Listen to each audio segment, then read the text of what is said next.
I'm gonna get going. People filter in as the evening goes on and it's getting later in the school year, almost getting close to the end. So I know people are super busy. Good afternoon and welcome. Thank you for coming. This session this afternoon is entitled What Words Can I Use Now for First Nations, Metis, and Inuit? And I don't put people at the end because Inuit means the people. I know it's a little bit of a thing. I'll explain it to you guys later too. But welcome, thank you for attending. This is brought to you by ARPDC, the Alberta Regional Professional Development Consortia, and I belong to the ERLC, which is the Edmonton Regional Learning Consortium, one of the 7 that belong to the entirety of the consortium. We are also funded by Learn Alberta, so that's who brings us to you today. I hope my sound is okay. I've been in a couple of meetings today online, adjusted things. So if you can't hear me very well, just let me know. So do a land acknowledgement first before I get going. So Tansei, I live on Treaty 7 land, which is the ancestral home of the Blackfoot people. There are also Dene people here at Sutina and Métis Nation Districts 5 and 6, which I belong to District 5, and all contribute to the shaping of Alberta and Canada. I thank the Blackfoot for sharing their land. And as you know, well, you may not know, but in Calgary, there's people here from all over the place, but we're talking about the land use that we're living on right now. I'm not sure how many of you have attended my sessions before, but anyways, I'll go over a little bit of my background just so you know it informs my work. So I am Tammy Johnson. We're called Designers of Professional Learning through ARPDC. And what that entails is these online sessions that we do. I do roughly 10 a month for general PD sessions for pretty much anybody can join, actually. If they find the link, they can join, but mainly educators. And also work though in curricular areas. So right now, because the main focus is the new curriculum for the elementary schools that has been implemented, some of my work is to work with the core area consultants as well and helping them with some of this work and using First Nations, Métis, and Inuit information. And I guess the other part of it is I go face to face as well. I'll travel around the province to different places as required. Sometimes it's a session like this, but in person, and other times it's a whole day workshop with teachers and working on implementing things in their school divisions. I am Red River Métis from what was historically known as Red River Settlement. It was called that after the Canadian government actually took over the land that is west of Ontario, which was all Rupert's land at that point. It was not part of Canada. As I like to point out to people, because I was in a classroom last week in Ponoka and the teacher actually still had Red River Rebellion on a timeline, to which I wanted to scream, but that's okay. It's a good reminder to always tell teachers to check, make sure that all of their resources are post 20th century, first of all, because there was no rebellion when we were not part of Canada. It was a resistance. But anyways, that's a point of contention for me. My family's north of Winnipeg in Selkirk, Manitoba. My grandpa's family was from St. Andrews, Manitoba, which is in that area. If you're Indigenous or if you know Indigenous peoples, you know, we ask each other 2 questions. When we meet each other, we ask, you know, what's your name and where are you from? So basically, who are your people and where's your land? And so I've told you where my land is, and my family surname, my mom was a Mowat. It's her maiden name, McDonald, Mackay, and Beaudry. And the Beaudrys particularly are an Alberta, around northern Alberta, Voyageur Métis family. And my family did live in Alberta for a time, for quite a while actually. When my great grandpa, whose picture is right there, the gentleman sitting by the rocks, when he was a young man, he spent a good part of his time growing up in Alberta, at Fort Saskatchewan and Fort Edmonton. My family had land in both places. And then eventually they did move back to Manitoba. In Fort Saskatchewan, rather, James Moat Elementary is named after my great grandpa, and then Moat Park is next to that. And then there's a street in Edmonton named after him as well, James Moat Trail. The picture beside him is a picture of his 4 surviving children, and that middle boy is my grandpa Rosser. And then his brothers Oliver and Stanley, and my great aunt Tassie, wearing her Sunday best dress there for church. I did start teaching in Winnipeg in the Seven Oaks School Division, which is where I graduated from, as a matter of fact. Um, and I did move to Calgary almost 30 years ago, actually, next May, it'll be 30 years. But I still consider Manitoba and the Red River my home. And I think that's, I mean, it's true for a lot of people, depending on where they come from. But particularly if you happen to be, Metis, First Nations, or Inuit, it's always going to be because this is your homeland, right? I have been to England and Ireland, because I have some family from there as well. When my grandmother was alive, I went back to England to where she was actually born, just so that I could, take pictures and visit places that I know her family had been in. And I felt a connection to it for sure, just because I loved her and I felt connected to that. And even in Ireland, there's a certain, and I want to get to Scotland one day, especially because of my grandpa's family, but it's a historical feeling, right? It's a feeling of parts of my family came from here, and I feel a certain connection because of the stories they told me. But when I'm home, that is, and it's funny, I'll still refer to Selkirk as home. I always say that, even though I've been here for so long. So I think that's pretty common amongst most Indigenous peoples, I would say. We're just that connection to the land is so important. And when I'm by the Red River, as dirty as it can look up close, it's still where I feel at home. What informs me in this work, aside from growing up as a Métis person, is that I've worked a lot with Indigenous students since I started teaching. In the late 80s, when I started teaching in Winnipeg, there were a lot of families coming off reserve just because the economic conditions were so poor and everybody's looking for work. So they came to the city, and a lot of the kids, it was great culture shock. And of course, the language, many of them, their first language was Cree that I knew. And so they would often call me into work, especially with the girls. And I became quite close to some of them. They were in my classes as well. So my social studies class and then music class. And so I got to know them quite well. And, there's that affinity that you have when there's that cultural understanding, right? And an understanding of shared traumas and things like that you've gone through, right? You can kind of recognize in each other, and there's things you don't have to talk about or explain that other people wouldn't understand, especially the other teachers wouldn't understand. So there was that with the kids then. And ever since then, even when I was a homeschooling program I worked with, they generally gave me mostly Indigenous families that were in Calgary and around area in the South, to work with, again, because of that understanding. There was no need to have to discuss all those things that they would have to try to explain to somebody else. And then a couple of years ago, I took a contract with an online school, Ignite e-Learning, and Kataskanel Tribal Council, which is out of Red Earth Creek, Alberta. There are 5 nations that have gone together for an education tribal council. And I'm not sure if there's a tribal council. I think it's just they call it an education council. Sorry, I don't want to get that wrong.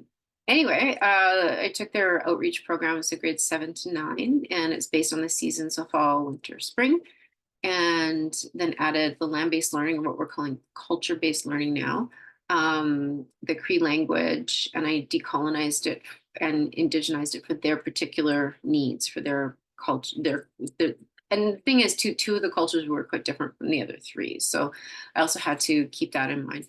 While doing that work, though, I got a lot of really great feedback on it, and everybody was super happy with what I did. But then I did realize that it came very naturally to me, but there were still sections, of course, that I wouldn't say struggled with, but I really had to consult with their specialists there, who were wonderful.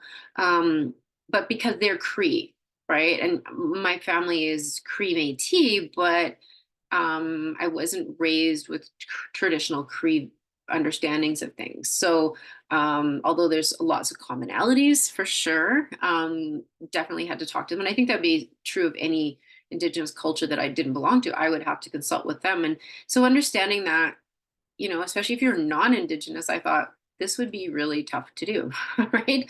Obviously they asked me to do it because I had that experience, but just taking the regular curriculum to me seemed like it would be quite daunting to everyday teachers, right, that are non-Indigenous.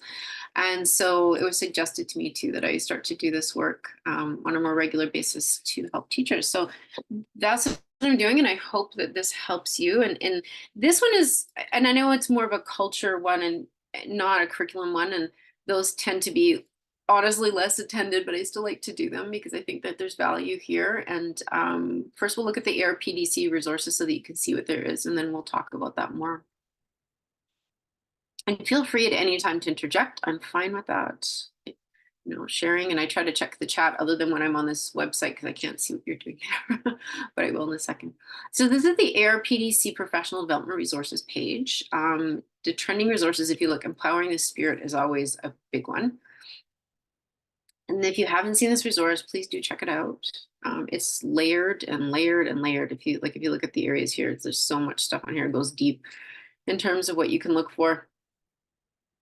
And then it's done by all Alberta teachers doing this for Alberta teachers as well for resources. And I cannot say enough that every time I do research, this comes up on post-secondary sites and on library services sites everywhere. And I've even seen it referenced in the US, so it's a good site. And then I always tell people, if they're not going to look anywhere else and you don't have time to do anything else, try just looking at the Orange Shirt Day and beyond, particularly in their teaching tools, because there's lots of really great stuff in there, including division level posters, things like Orange Shirt Day and sharing circles and that sort of thing.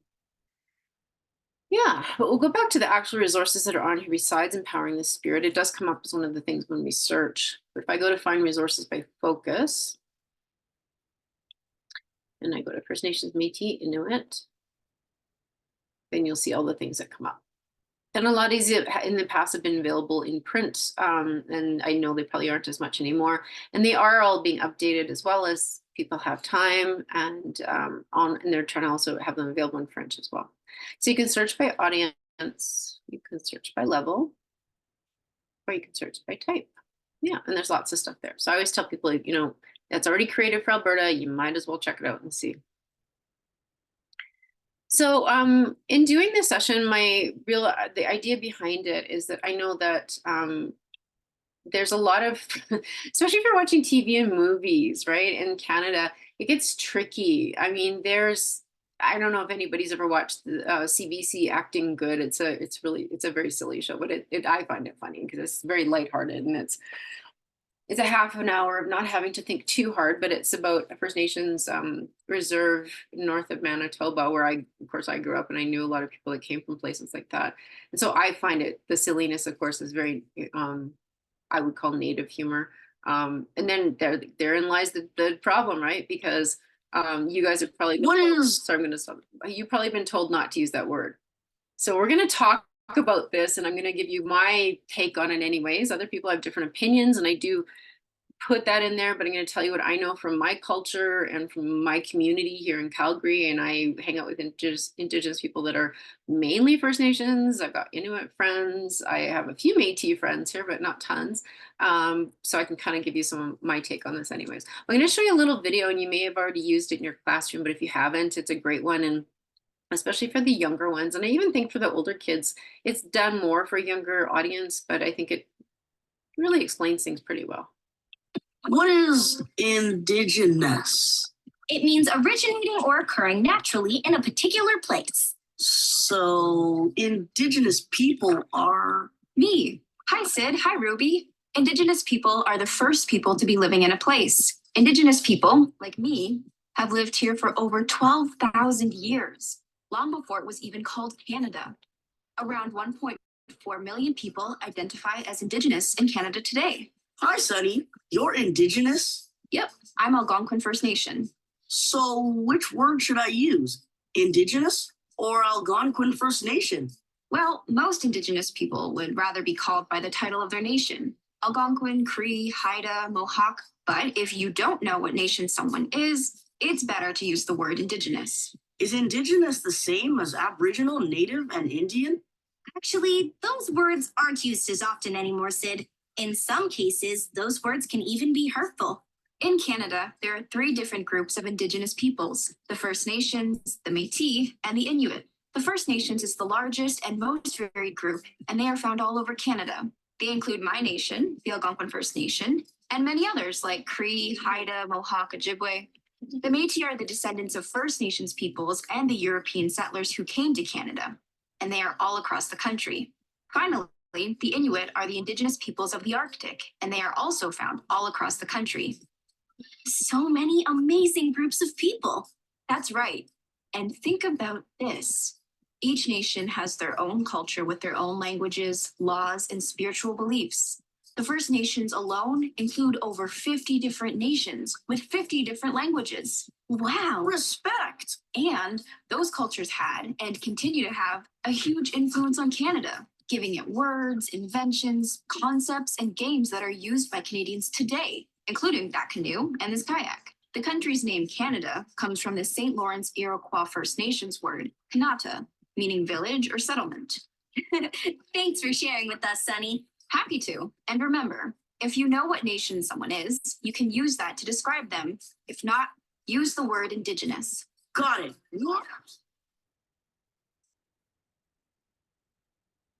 Yeah, so it's actually one of my favorite videos because it's so short, it's so sweet, and it's not done in a condescending manner. It's done in a very, I think, gentle manner and explaining things, but very matter of fact, kind of using the dictionary type terms. But and I also like that in the video they have kids that are of they're BIPOC, all with an Indigenous girl that's there, and so I think this is a really great way just to kind of to start things off and getting into explaining the background of this.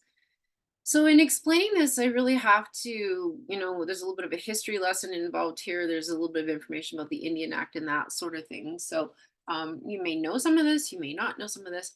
I also do, for just sake of constantly typing out First Nations, Métis, and Inuit, I do put FNMI. There are people who do not like that. And there are, even in my own culture, there's plenty of Métis people who hate this, right? They're like, we're not an M. And I get that. But for the sake of my presentation today, I'm just letting you know I've done that because just to save time. That was the only reason. So we talk about those words. So Indian, Native, Aboriginal, Indigenous, and then Native American for our US friends, right? So there's no, like, this is to Indigenous people, and the term Turtle Island comes from the Algonquin people too, right? It's not across the board. But in terms of the Anishinaabe, particularly, that's their area, and but we call it Turtle Island now. We've all kind of adopted that. There were no borders, right? There were no lines. That 49th parallel did not exist in terms of Canada and the US. So you've got Indigenous groups that go all across, going down, like the Dene traveled well into the United States, into the South and across, and the Blackfoot, of course, are across, the Cree, we've got Soto. Like, people did not exist in just one country or another because it didn't exist, right? So we talk about that first of all. So when we talk about our Native American cousins, that's just because they're in the US. To us, they're the same, exactly the same people, right? But all of these words at some point have been used, or some of them are currently used in Canada. So we're going to talk, more in depth about that, really talking about that terminology. And then what words are you supposed to use? And then again, how do you correct children when they come across it and the things they may have heard at home, or, or they don't understand, and how to explain it to them. So, and that's what the confusing thing can be that, like, in TV and movies, and even now, you watch a TV show or a movie that's Indigenous and it's made by Indigenous people, and they're calling each other Indians, or they're like, hey, Native, like, there's these terms, and it can be really confusing as to what you can say and what you can't say. And I'll explain it this way, just as kind of the abbreviated version of what's okay and what isn't. Is that I was talking to a gentleman yesterday. I run a shower program Wednesday mornings at a nonprofit here in Calgary, and some people come in off the street, and this guy's living in his car right now. And he's a very intelligent man, but had some interesting ideas, as many people do. But he actually started to try to school me on my own culture, which happens more often than you'd think. First of all, it probably happens more to First Nations people. I'd be quite honest with you. There's always this, people are like, oh, like I have a great grandmother that was quarter Cherokee or something like that, and then they go on, right? It's kind of a joke in the community. It's like, oh, here we go. But literally, this man was trying to school me on our language, right? So we speak 4 languages. My family spoke Cree. Machif is the Métis language, and we're called the Machif people. And English and French as well are spoken. But he started to talk to me, and he's saying, well, it's a patois. And I said, well, we don't call it that. I said, it's a cross-cultural language, because it's not it's not a patois in that sense because it's not a combination of these two languages of Cree and French. It's its own language that was created out of the two. There are some similarities, but it's not. And then he kept arguing with me about what the definition of patois was. And I said, well, patois is a racist term in Canada to use that for us. And then he continued to argue with me about it. And I finally stopped him and I said, look, two things. One, if you're part of us, if you're part of my community, if you are Métis, if you're Indigenous, then you have the right to be talking about this. I said, two, or if you've been accepted by our community and you have this knowledge, then we'll talk to you about it. I said, but otherwise, it's not your place. It's my culture. And so he actually, and I did it as nicely as possible, but as my elder said to me on Tuesday night at my last pre-class for the year, you need to start being more brave and just confronting people about things. We don't have time for this. So I just remembered that when he had said that, and I was like, okay, yeah, you're right. I'm just going to tell him. And he actually, he actually said to me after, he goes, are there websites I can go look at so that I can learn more and that kind of stuff? Because, he, like I said, he was an intelligent man. And I said, yeah, I told him about some things. I was like, here's some things you can go look at. There's not as much information for us as there are for First Nations people. But for sure, there's places you can look. There's more stuff online now.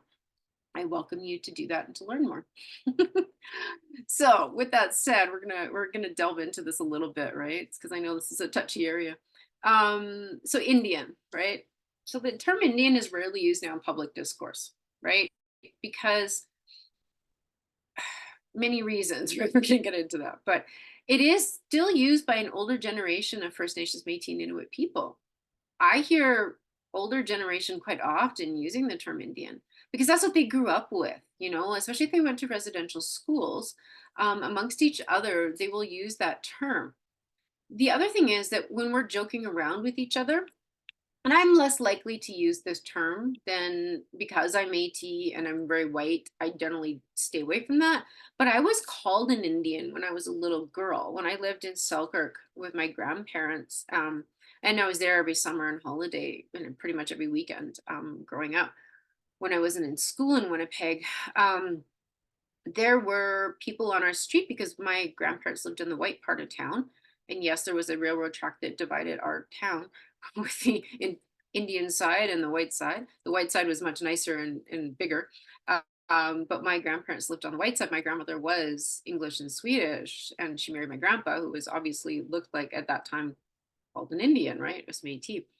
But I was called an Indian because my grandpa was, and there were people that wouldn't let their children play with me or my cousin or talk to us. They would literally shut the door, lock it, and not let me play with their kids. So in town where I lived, I was, but when I went to school in Winnipeg, I was white. So it's an interesting kind of thing that happens, right, when you're growing up, and especially the time that I grew up, because I was born in the 60s and life was very different then, right? But it is interesting, right? Because we will use that term sometimes like to bug each other, not even like not in a mean way, but like hey Indian or whatever, or people say it. But generally we don't do that around non-Indigenous people, I have to say, anymore. But the term actually came from the word like from Christopher Columbus was looking for India. Dude was really, really lost. He ended up in North America. And apparently he discovered it, even though it was already here. Another bone of contention for me. I actually went to New York City with my friend who's her family's from Jamaica, and we both went. And she actually said to me, Tammy, don't say anything that's going to get me in trouble because she's, Black. And I'm very outspoken, and I was like, will behave myself. But we did go to Columbus Square, and I actually yelled at his statue a little bit. She let me have that one. Because I think, he never actually set foot on North American soil, but his impact of the things that he did and the things that he, oh my gosh, across, the Caribbean and all those places and the things that were done to people, were led by this man who was not a good person in general, right? But he did term the people that were here Indians, right? And anyways, it's interesting. I did put a link in here. You can look at the right here. It's Columbus reports on his first voyage of 1493. It literally makes me irate. I've used the word literally 3 times. I'm sorry, and I should not do that because my son says I shouldn't do that especially because I'm an English major, the way I've been using it.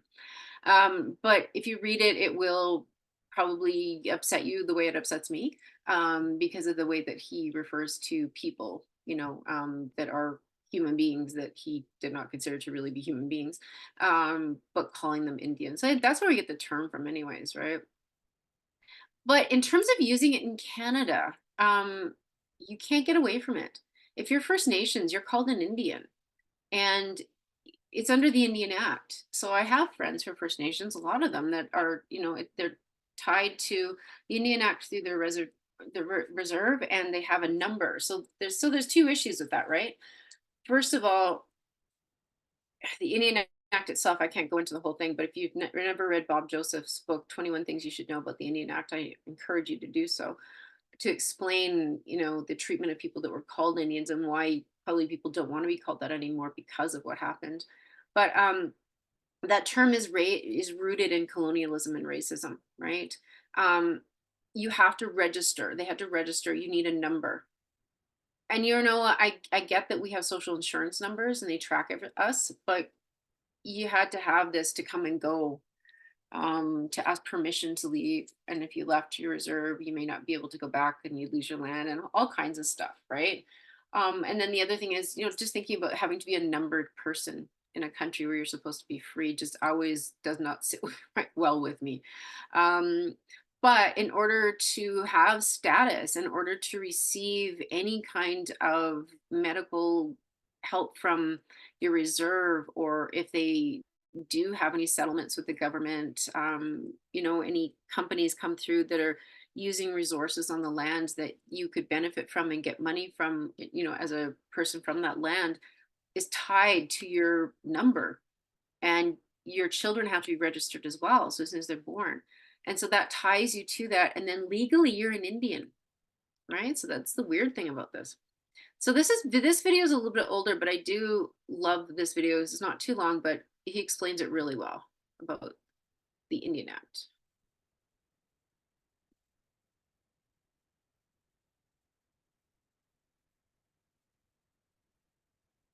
Hi once again, and welcome to the latest in a series of YouTube messages. I'm Patrick Brazo, and I'm National Chief of the Congress of Aboriginal Peoples, or CAP as we're commonly known. First Nations people in Canada have been living under the auspices of the Indian Act for more than 130 years. This outdated, paternalistic, and colonial piece of legislation is what gives Indian Affairs and First Nations chiefs and band councils the power and control over First Nations peoples. The Indian Act is what has separated, divided, and has given different labels to the Aboriginal peoples of this country. The Indian Act gives the federal government the power to decide who is a status or treaty Indian and who is not. It is this legislation that has created over 600 reserve communities across our country. Prior to the imposition of the Indian Act, we were sustainable and prosperous nations. We had access to natural resources, and we had well-developed economies. Since 1876, the imposition of the Indian Act changed all of this and our fate. It's divided and fragmented our communities from what was approximately 60 to 80 true historical First Nations to now just over 600 reserve communities. Today, many of these reserve communities still call themselves First Nations, but in fact, they're just portions of the true historical First Nations. These true historical First Nations include the Mi'kmaq, Maliseet, Passamaquoddy, Algonquin, Cree, Mohawk, Ojibwe, Saulteaux, and Haida nations, to name a few. I believe it's time that we eliminate the Indian Act. Instead, I'm calling for the development of legislation that would recognize our true historical First Nations, as was recommended by Canada's Royal Commission on Aboriginal Peoples over a decade ago. I'm a member of the Kitigan-Zibi Reserve, but more importantly, I'm a proud citizen of the Algonquin Nation. In Quebec and Ontario, there are 9 recognized Algonquin reserves that were created because of the Indian Act. Isn't it time we look towards amalgamating these communities and reconstitute the Algonquin Nation? It would be a return to the way it was prior to the imposition of the Indian Act. We'd have our own constitution and laws, accountable leadership, well-defined areas of jurisdiction, conflict of interest rules, application of human rights laws, and control over our own destiny. And we would decide who has the rightful entitlement to citizenship within our nations. What could be better than that? Isn't it time that every First Nation citizen in Canada be given the right to choose what future they want for themselves and their children? This is what the Congress of Aboriginal Peoples believes in, a process which would entitle every First Nation citizen to cast a free vote in a referendum on the issue of eliminating the Indian Act. This would give you and I, the grassroots people of this great country, the option of determining our future in a democratic process rooted in openness, fairness, accountability, and transparency. Many people mistakenly view the Indian Act as a means of protecting Aboriginal rights. Well, this is both a myth and unfortunately a fear-mongering tactic used by some. The truth is the Indian Act is impeding the great progress we can achieve as First Nations peoples. Let's not forget what the Indian Act sought to do. It was meant to, and I quote, assimilate and get rid of the Indian problem. Assimilate and get rid of the Indian problem. Is this the legacy we want to leave our children and grandchildren? I surely don't. So I invite you to join me and the Congress of Aboriginal Peoples in our efforts to put an end to the Indian Act. We want to create a more positive, progressive, and prosperous environment together with your help. So I'm going to stop it there and I'm going to forward it. So that video is over 20 years old, right? So you can see that that has not gone. And so there are, and he makes it sound like it's a simple thing. Problem is it's not a simple thing in terms of getting rid of it legally, right? And that's why he wanted to create something new. Amendments can be made to it and things like that. We're left with that. But then we're still tied again to that term. So that's really kind of why I just brought this up, right? We're talking about, well, where does this term come from? And you could explain it to kids then in school. Well, this is why these people are still referred to as Indians legally, right? Even though we're not supposed to say this word legally, this is what First Nations people are called. So it would eliminate First Nations rights. So I do have an article tied to here as well from Maclean's that you could look at. And then talking about what would replace it and how would you maintain First Nations rights? And that's the issue in just abolishing it. And, you know, I have friends like have t-shirts, right? It says burn sage, sweetgrass, and the Indian Act. And I don't blame them. I would want to as well for what it has done. But the problem is until that issue is solved, they will be referred to still as status Indians in order to maintain their treaty rights. So there you go. I won't belabor that anymore, but just so that you understand where that comes from particularly. In terms of the word native, and I used to say this all the time because this is a term probably that we all use way more. Like I use native all the time. Like I don't say indigenous generally unless I'm talking to non-indigenous people, if that makes sense. When I'm with other native people, I'm going to use the term there. We say native usually, right? We don't say indigenous. I rarely hear anybody say that unless we're talking to somebody else that isn't. But it really just does mean it's a person or thing that originates from a particular place, right? It doesn't mean a specific in ethnicity though, right? So, and this comes from a site called Terminology and they still use Aboriginal. And we're going to talk about that term as well next. But it refers to all of us, right? Native is First Nations, Métis, or Inuit. And Métis, I know people will say, well, you're European and you're First Nations. Yes. So a lady that I know is Métis as well. She's very well educated. And she described us as, and I love this, the way she said it, we are post-contact, pre-colonial people. So I love that. I want to get a t-shirt like that because our people did not try to change. The men who came here married First Nations women and they did not try to change anything about the culture here. They brought some of their stuff with them. You know, you can see it in the music, you can see it in the dance, of course, the language, when you look at Michif, because it's a combination of those who spoke French, you know, and learned Cree.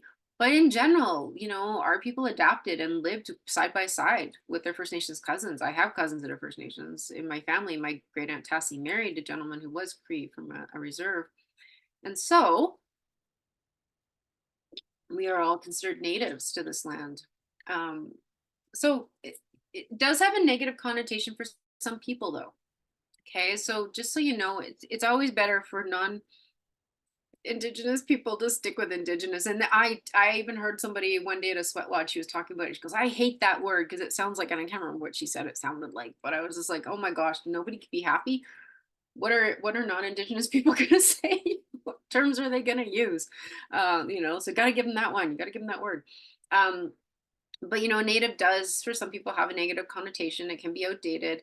But you'll hear it all the time when you're watching movies and TV shows and stuff like that, right?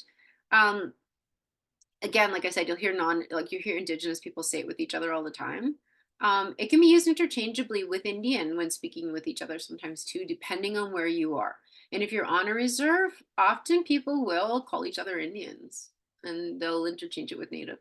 Like I said, it appears in TV shows and movies quite often, even now, right? It occurs all the time in Indigenous music and literature, and I'm going to give you an example of that. I like the word Indian, though. Like I said, you shouldn't be using it unless you have been adopted into our communities, and then you're welcome to do that. So I don't know if you guys know this band Snotty Nose Res Kids, and I actually hope this works because when I tried playing it one other time, it did not work. And there's a couple of things in this video, just so you know, they're outdated now. They do refer to Buffy St. Marie. And we all know the controversy on that, and I'm not doing a session on that. And then the other part of it is I think they do drop one swear word in here or curse word, and I can't remember what it is. But I like to show this is to show how Indigenous people use this word, first of all the time, because the title of the song is Bougie Natives, okay? If you don't know what bougie is, you're gonna find out what that is. We use that term all the time too. I'm hippie bougie, apparently, when I go out. So it's my mother's bougie. But it's also just how we joke about everything. We make fun of ourselves too. So hopefully this works. If it doesn't, I'll have to give you the link like I did last time, but I'm hoping it'll play for you guys. If you can't hear the sound, let me know.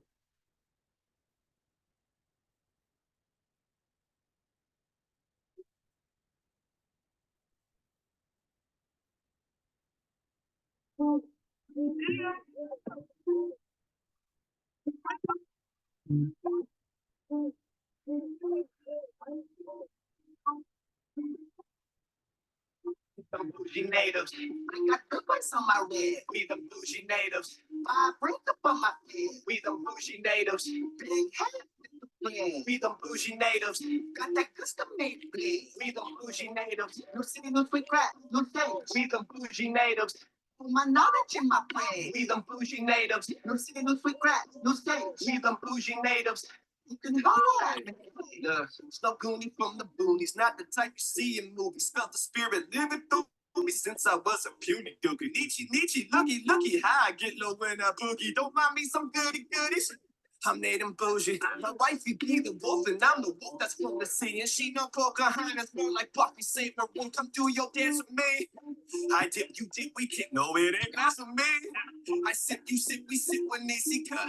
I stand and rock with all my suit without the gooses. Me and bro came out the room. Nietzsche 1 and Nietzsche 2. We very indigenous people. We some VIPs. Some of us think of the 10 degrees. Nietzsche, please sing your song. It's my jam. Got my fam all going ham for the land, not the gram. Statement that you see who I am. We choose copper over gold. Praise the elders. I remember what I'm told. Never turn your back on home. We them bougie natives. I got turquoise on my red. We them bougie natives. I break up on my head. We them bougie natives. Big head. We them bougie natives. Got that we them bougie natives. No city, no free crack, no things. We them bougie natives. Put my knowledge in my brain. We them bougie natives. No city, no free crack, no things. We them bougie natives. You can holler at me. Hey, can't you tell them all? The smoke shop is closed. Can you tell your boys don't? I'm spending like I made it, and I'm smudging cause I'm broke again. Always running late. I hope the liquor store is open.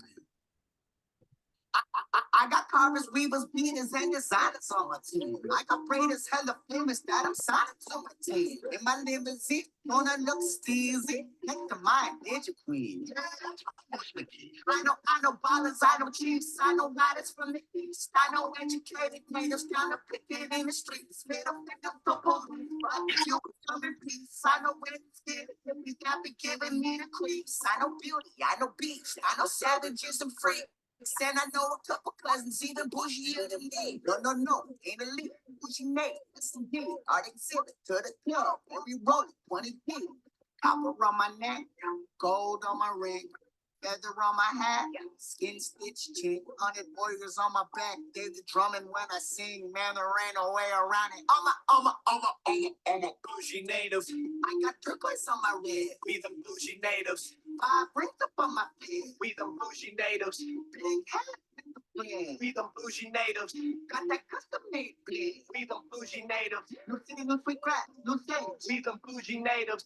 For my knowledge and my plan. We the bougie natives. No city, no sweet crack, no sage. We the bougie natives. You can holler at me, daddy.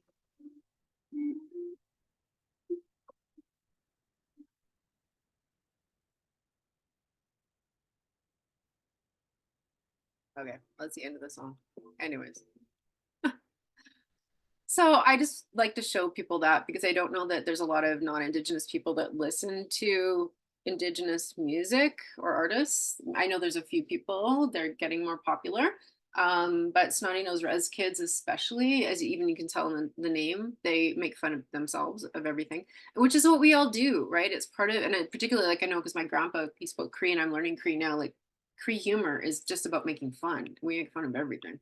Nothing is sacred except for the sacred things. Oh, reminds me of what's really res. Oh yeah.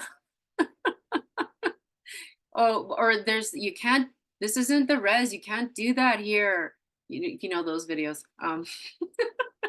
He's on Facebook and on I can't remember his name at this very moment, but yeah, he does that all the time. He'll say, for instance, he's like, you can't lock your door with a butter knife. It's not the res here. Yeah, he's like that kind of stuff, right? So I mean, so yeah, there's jokes about everything, right? So I just want to let you guys know, like, Indigenous people have a great sense of humor. We laugh about everything. We make fun of everything. Those TikTok, yeah, those are great. I know, he's hilarious. We all die. And there's actually another TikTok. There's a lady, if you haven't seen her, oh, she's if I could remember names of people, this is my problem. She's actually she's Inuit, and she's, oh my gosh, if you know Stella Standing Bear, she has a song out right now called Skoden, yeah, Skoden. There is other songs named Skoden by like Snotty Nose Res Kids, but it has a dance with it. And this is an older lady, and she's hilarious. You've seen those too, yes. I know, Jen, you've seen them. I actually just about died the other day. We're going to talk about too much. I got to finish this, but oh my gosh, I sent one to my friend Shanda, and I was like, ah, she's killing me. Anyways, you got to watch those. They're hilarious. Anyway, I digress. And so Aboriginal. So the term Aboriginal, this is like an old term, right? And it's tied to the Constitution in 1982, because in 1982 they had moved away from using the word Indian, particularly because it did not relate to the Metis or the Inuit, because the Metis and the Inuit did not fall under that. So it was more of that kind of a quandary. What do we do with the language? So they actually decided to start using Aboriginal. And so this was all of the government documents, everything was changed. Now everything's gone to Indigenous mostly because of UNDRIP, right? So the United Nations Declaration, for Indigenous peoples, that is tied to that now. So we look at that terminology. So really the terminology has changed. Like I said here, what is correct, Indigenous or Aboriginal? Well, it depends, right? What's tied to the Crown development, those sorts of things, as terms are moving over to Indigenous instead of Aboriginal, but it will still show up sometimes. I don't have time to show, well, I'm going to stop this one. This video, but I will include it for you guys. When you get the slides, you'll see it. But she talks about, in general terms, again, a lot of what I've gone over, but it's a good video as well to show kids if they're a bit older, getting into junior high and senior high. It's a little bit more of, specific, as opposed to that first video I showed you that is really good for the younger ones. But she's Indigenous, First Nation. I'm gonna go past this, but anyways, so I don't run out of time. So the Métis, so for us, and I know the accent aigu is not over the E on here, but I just don't have time to worry about that at this point. I think you understand what the word is. So the definition for us comes from the Manitoba Métis Federation Constitution. And it's really important to know that that was passed, and it's actually the Manitoba Act that was created, that was based on what Louis Riel had drawn up to create the province of Manitoba if we were to join Canada, Upper and Lower Canada, as a province. Of course, we know what happened to him in the midst of that, because he realized he was asking for actual rights for the Métis people. But the Manitoba Act itself was a treaty. with the government. And so we've actually gone through and done all kinds of consultations across the prairies and into BC, a little bit of Ontario that is Métis homeland. And we say homeland and not our, I don't know how to explain, I tried to explain this to somebody the other day. We say homeland because we share this land with our First Nations brothers and sisters. It is their land, right? So we call it homeland, is where we have lived. So where we share, and we shared it in peace for a long, long time, working together before the government got involved. But with that said, that document has actually gone to the government, and they're looking at creating a treaty for our people so that we actually have rights that we have never had because we didn't have anything under the Indian Act. So it's just an aside for you. But Métis means a person who self-identifies as Métis but has historic Métis Nation ancestry and is accepted into the Métis Nation. What that means, though, is you have to be able to trace your roots back to the Red River settlement. So you have to have proof of script that was issued by the government when all this went down. And you have to be able to show, for instance, like that your family worked for the Hudson Bay Company, and there's records from that, and that you have Indigenous ancestry that goes back. And for my family, when I did it, it had to go back at least seven, went back 7 generations. At least on one side. So, or my great grandmother's side for sure. I don't know if that's the case anymore because I don't know if it's that tight anymore, but that's for my family, that's what we had to do anyways. And you have to register. My Aunt Shelley actually works doing a lot of that registration, and she gets people calling her all the time. And you can register from the States as well, because our people fled during, what we call the dark times, to North Dakota, South Dakota, to Montana, to Wyoming, all those places around there too. But we were literally called half-breeds legally first by the government. Many people believe the Métis are anyone of mixed Indigenous, non-Indigenous races, but that is not true. Historically, European and Indigenous, mainly French and Scottish. But if you are mixed race, Indigenous, and whatever group of people, it does not make you Métis. You have to have those roots in the Red River settlement, right? We have our own culture. We have our own language. We are a people with our own distinct history that ties us together as a people. We have battles. We have, that resistance, like I said, against the government. We were hunters and traders and translators. We're the people, our people came here and worked with the First Nations and learned from them, and adapted to their ways, and learned to do things their way. Like I said, my grandfather spoke Cree. And so, like we have 4 languages. Michif is the combination language, like I said, that cross-cultural language of French and Cree. But like my family, a lot of us only spoke Cree and then spoke some French because we had French relatives, and then English, of course, because that was the main language of Canada, that people that came here of European descent did speak. We don't have the rights of First Nations people, and we have land claims, including my family, in the Canadian courts because our land was taken away.